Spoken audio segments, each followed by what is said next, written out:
What's good, y'all? It's Zuri Alexa for ADP.FM.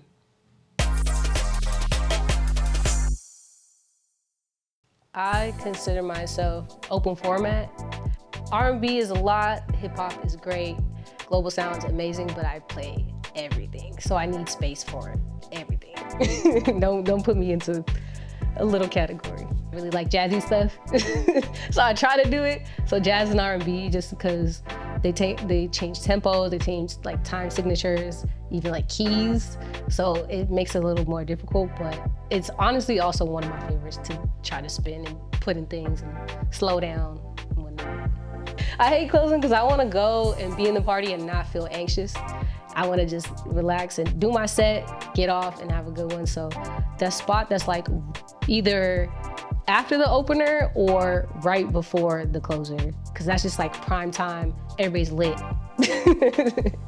Yeah, one, to impress myself, because I think a lot of people always talk about like, oh, you did a great set, but we always know when we're like messing up and fucking up. Like if it doesn't sound good to us, even if people are rocking, it's not gonna feel good to us. Some of my best sets or best sets that people say I have are like, they feel terrible and I don't like them, but for me, yeah, to impress myself and then also to get people to dance. Because I think a lot of people play a lot of like ballads or sing-alongs or things like that. And this is cool, but I don't know. This is not karaoke. I want people to dance. So, you know, let's get them on their feet. I know people are always in their head all the time. If I'm playing later in the party and they're not dancing, I'm like, okay, I might need to just change up a little bit, read the room a little better. But if it's early, I'm like, okay, you're still in your head. You probably need a drink. You probably need your friends to be here or just to get more people around you so you don't feel seen. But nah, I'm never offended because I don't know, it doesn't happen very often. For myself, I'm not super big on social media. Like I don't have hella followers, but the right people still find me. I think there are certain opportunities that get granted to us because we have the visibility. But I think my best opportunities have come to me just from playing well out there, because I don't even have too many recorded sets out there either. So it's just about playing well in the moment and then, you know, having conversations, sticking around parties instead of leaving right after your set. Talking to people, and I feel like that's helped me a lot more than social media has, because I think visibility gets you quantity of gigs, but for myself, like relationships gives me like the quality of gigs I like. One of them is definitely whoever's coming on next, like they come in maybe 5 minutes before your set ends, or like, you know, before theirs starts, or they're not there the whole time and they play, and then next thing you know, we're all playing the same songs.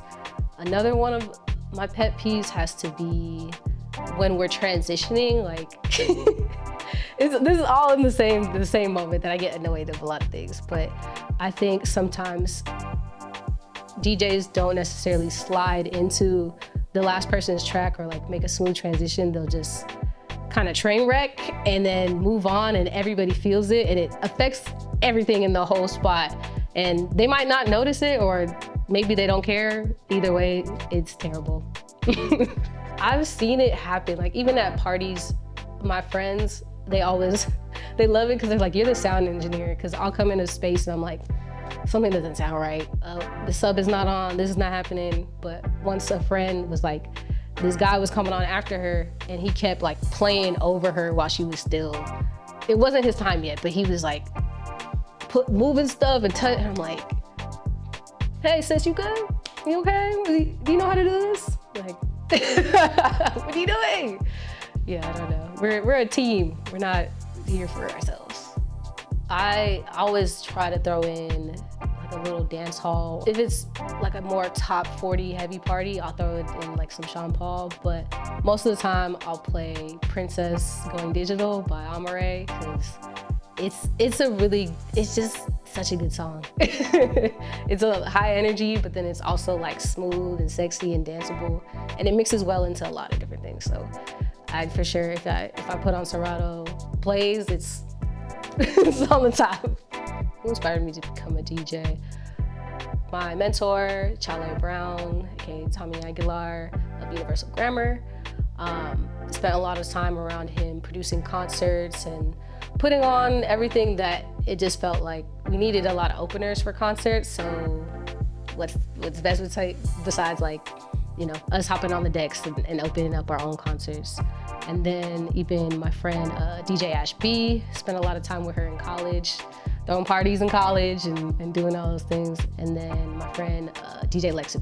So we did a lot of parties early on before I was DJing and just hanging around her. And it was just like, after all of those experiences, I just felt like, yeah, I should just try it.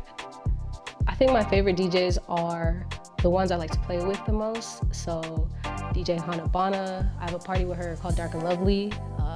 So fun, always fun to play with her. A lot of high energy. 3-piece, my homie PJ has a really dope party in San Jose. We play a lot of house, like put each other on so much groovy things. And then Kat Jabba, that's my homegirl. We have so much fun together. So yeah, I like how eclectic her sound is, and she always has something that's like just out there and like meme-ish or like hilarious, but she's also just like so good. Amel, I remember I saw her in a restaurant, and I was on a date and I kept turning around like, who is that? So at the end of my date, I had to get up and like, what is your name? And again, I wasn't a DJ then either, but then I ended up seeing her again in San Jose when she was playing, and then again with Lex. And so it was natural, and I love being on lineups with her.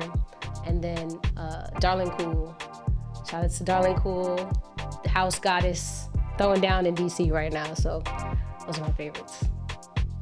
For a DJ to have good music taste, I feel like during a set, I have to hear something that maybe I know, because I have a lot of music knowledge, but a lot of people wouldn't, or something from like deep that I haven't heard in a while. And even if they're not necessarily the best technically, I think that can always be, we can always learn how to push buttons and turn knobs and things, but when it comes to someone's taste, that's like their childhood, that's who they grew up around, that's like their culture, so, and you can't really teach that. You know, and I always tell people, I'm like, I'm not a scratch DJ, but I got some good taste. I always feel that pressure, but I also learned a rule from, shout out to the homie Rietta, of like, 2 for them, 1 for you.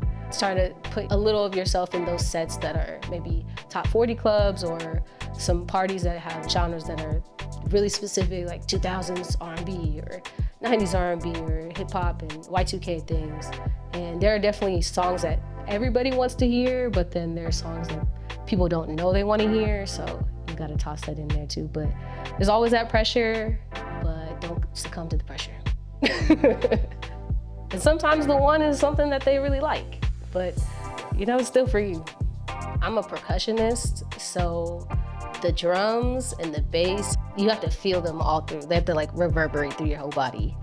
Otherwise, like I know a lot of people mix through wordplay or, you know, little smaller percussion elements, but for me, it's very drum heavy. So if it's, I don't even care what they're saying sometimes. It doesn't have to be in English. It doesn't even have to have words, but drums and bass has to be prominent.